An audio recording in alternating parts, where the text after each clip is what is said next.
Hey everyone, it's Justin here, America's Honest Tax Accountant from Number Crunch Nerds. In this members update video, we're going to do a refresher on how long-term capital gain tax really works. We're also going to discuss some basic planning strategies for how you might think about long-term capital gain income in the context of doing Roth IRA conversions. So as you recall, long-term capital gain and qualified dividends have their own set of tax brackets. And those brackets are 0% for $0 of long-term capital gain up to $96,700. The amount is 15% tax for all long-term capital gain between $96,700 and $600,050. And then it's 20% for all long-term capital gain and qualified dividends in excess of $600,050. Note that the brackets I'm showing you right here are for 2025 married filing joint. If your filing status is different than married filing joint, the concept of what we're going to go over right now is the same, but the actual numerical thresholds for each bracket will be different. So starting right here, if you only have long-term capital gain and you do not have any ordinary income, then your long-term capital gain plus qualified dividends will be subject to tax exactly as is shown here in the brackets. For example, assuming we have exactly $96,700 of long-term capital gain and qualified dividend. By the way, as a quick aside, from now on I'm just going to say long-term capital gain, but every time I say that I do mean long-term capital gain plus qualified dividends. So back to the example, if you have exactly $96,700, then all of your long-term capital gain for that year would be tax-free. Now moving to the next example right here, this is where I want you to start thinking about long-term capital gain and ordinary income as two different buckets. And those buckets do not sit side by side with each other. They actually sit one bucket on top of the other. So your ordinary income bucket will be the first bucket, and then sitting on top of that will be long-term capital gain. Now what I want you to see right here is that the existence of ordinary income on your tax return is going to bump up or push up the long-term capital gain higher into the brackets. So going back here, we said that the amount right here in this blue box was $96,700. Assume that this blue box right here is also exactly $96,700 of long-term capital gain. However, in this scenario right here, we also have a certain amount of ordinary income. And so instead of all of that long-term capital gain being taxed in the 0% long-term capital gain bracket, the ordinary income will push that long-term capital gain up higher in the brackets, so only a portion of it, the amount from, let's say, right here up to right here, this line, that amount will be taxed in the 0% bracket, but everything above this line from right here all the way up to here will actually be taxed in the 15% long-term capital gain bracket. So the takeaway I want you to have right here is that the existence of ordinary income, and that could be W-2 wages, it can be interest income, it can be non-qualified dividends, it can be RMDs, it can be Roth conversion income. All of those types of income which comprise the ordinary income category, those types of income will cause your long-term capital gain potentially to be taxed at a higher rate than what it otherwise would have been taxed at. Now going over here to this example, let's assume that we have the same amount of ordinary income. However, this time we have significantly more long-term capital gain. So the organization of the buckets will be the same. Ordinary income comes first. Then we have long-term capital gain stacked on top of the ordinary income. So in this case, we have enough capital gain such that some of it is actually bumping up higher than the 15% bracket. It's going into the top 20% bracket for long-term capital gain. Basically, in this example, we have our long-term capital gain being taxed in all three of the different brackets. Up to here is going to be 0%. Between this line right here and then up to this line is going to be 15%. And then everything above this line will be taxed at 20%. Now going over to this example right here, the concept is the same, although this time we have enough ordinary income that the amount of ordinary income itself is in excess of this $96,700. This example right here is probably going to be the most common situation that people will encounter. You have ordinary income from wages, interest, non-qualified dividends, etc., and that amount is greater than the top of the 0% capital gain bracket. Therefore, what happens is it pushes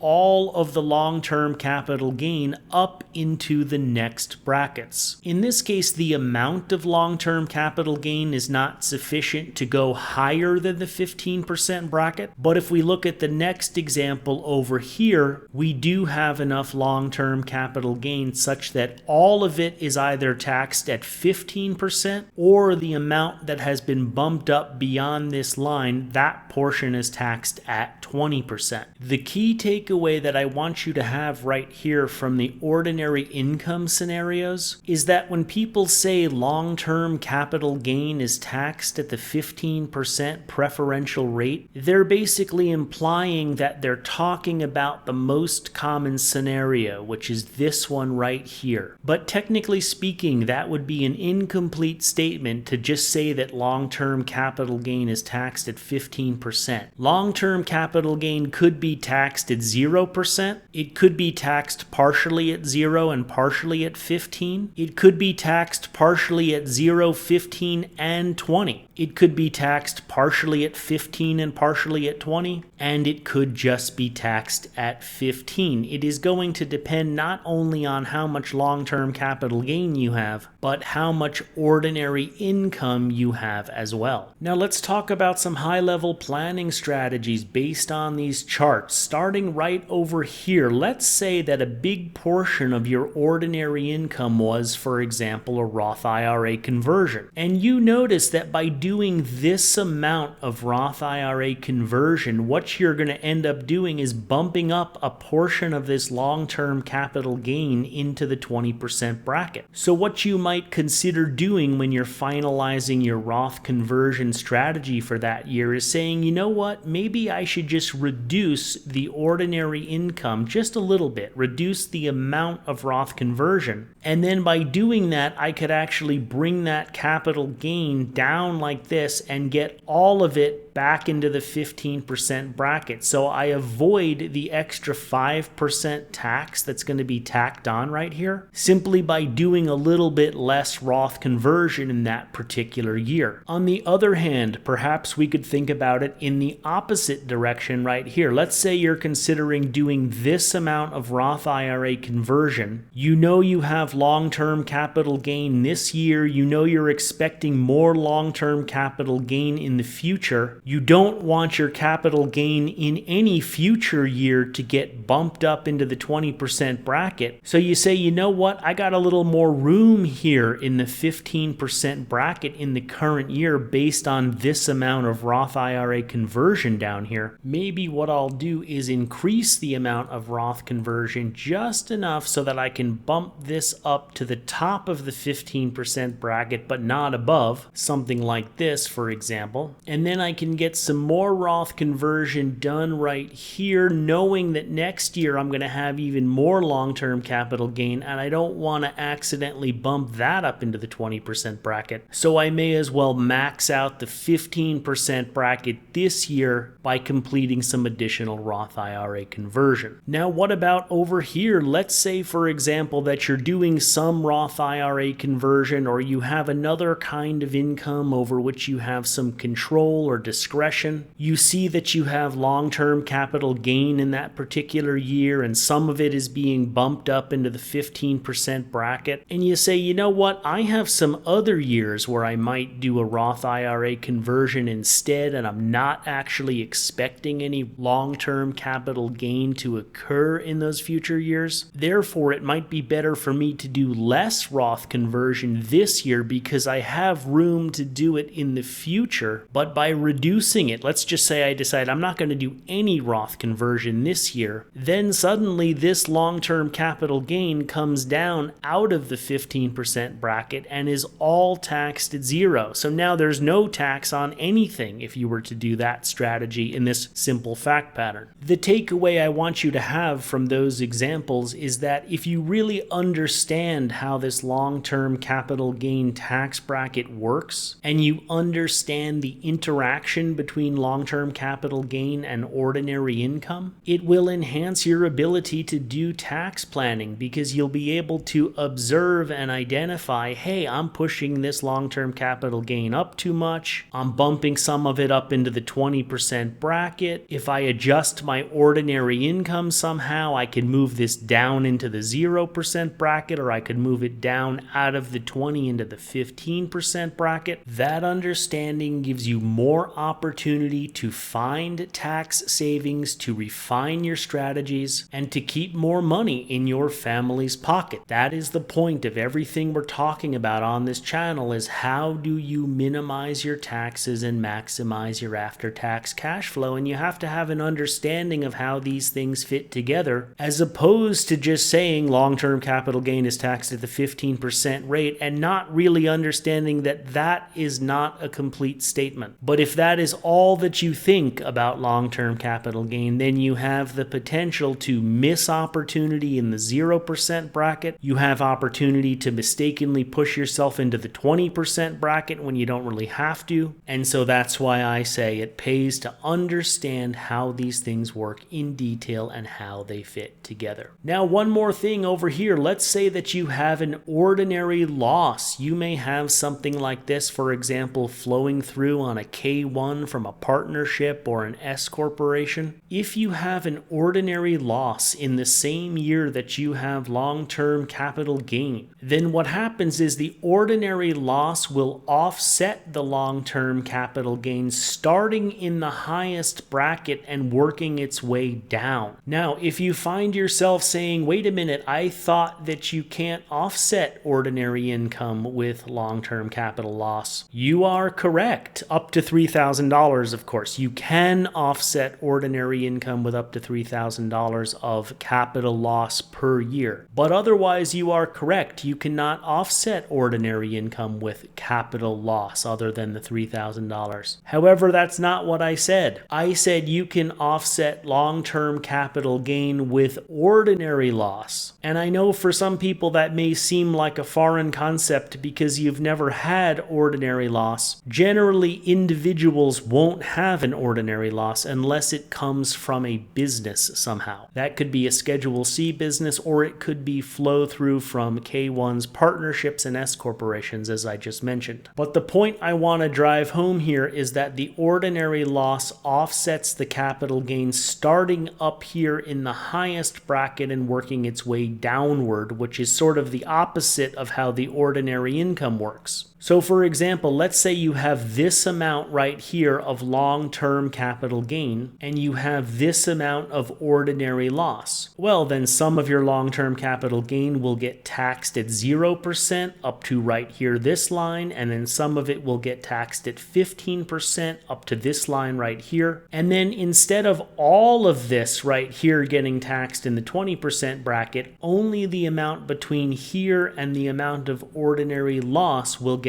taxed in the 20% bracket. If you had more ordinary loss, it would offset more of the long-term capital gain, like that. If you had even more, it would offset more of the long-term capital gain. However much there is, it will offset the long-term capital gain, and it will push down, essentially, the long-term capital gain into the lower brackets, as opposed to the ordinary income, which pushes it up into the higher brackets. And so that's how long-term capital gain tax really works in the complete picture. That's how it works and interacts with the long-term capital gain brackets, and that is how it works and interacts with ordinary income as well as ordinary loss. By the way, if you're a member of the Personal Tax Planning Template program, I have just uploaded some new videos to the members area, specifically on number 1, detailed long-term capital gain tax calculations, and number 2, how to use the all-new long-term capital gain and qualified dividends calculator that is now included with the Personal Tax Planning Template. We're going to crunch through a bunch of long-term capital gain versus ordinary income calculations for various scenarios. We're going to do tie-outs to TurboTax for both our long-term capital gain and qualified dividends tax calculator as well as for the Personal Tax Planning Template. It's a great refresher to watch as we start getting ready for 2025 Roth conversions and other tax planning opportunities, and of course tax law changes which are most certainly going to be coming our way at some point, and you want to be ready now. Get the basics out of the way early. Get the basic structure of your 2025 tax plan set up now so that you're not scrambling once the law changes come through. If you're not already a member of the Personal Tax Planning Template program and would like to see the template in action, make sure to check out my currently 10-part Roth IRA conversion video series, which you can find by simply searching on YouTube for Number Crunch Nerds Roth IRA conversions. So that's going to be it for today's members update. Thanks everybody for watching, and I'll see you next time.